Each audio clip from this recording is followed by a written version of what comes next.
Bharat electronics जो defence का share है एंड ट्रेंट लिमिटेड जो जूडियो एंड वेस्ट साइड को मैनेज करता है, अब ये दोनों शेयर सेंसेक्स का पार्ट बनेंगे।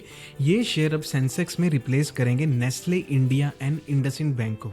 This change will come into effective from 23rd of June. Capital inflow and outflow can expect to happen on that day. You can see huge volumes in these shares at that time.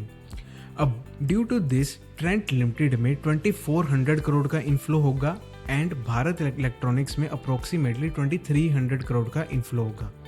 Nestle India में 1800 करोड़ का outflow होगा and IndusInd bank में approximately 1150 crore का outflow होगा। तो Trent और Bharat Electronics में inflow होगा, नेस्ले एंड इंडसइंड बैंक में आउटफ्लो होगा।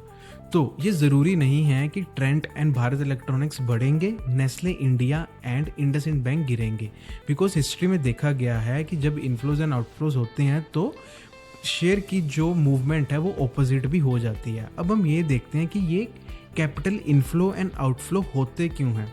तो जो भी ETF या म्यूचुअल फंड्स उस इंडेक्स को ट्रैक कर रहे होते हैं, तो जैसे ही उस इंडेक्स में कुछ चेंज आता है तो वो ETF एंड म्यूचुअल फंड्स भी अपने पोर्टफोलियो में उस अकॉर्डिंग चेंज लेके आते हैं।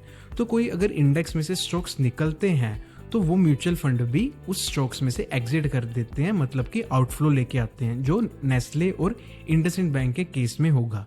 और जो स्टॉक्स उस इंडेक्स में ऐड होते हैं like Bharat electronics and trend, तो वो भी उस स्टॉक्स को खरीदते हैं, तो उस स्टॉक्स में वो इन्फ्लो लेके आते हैं।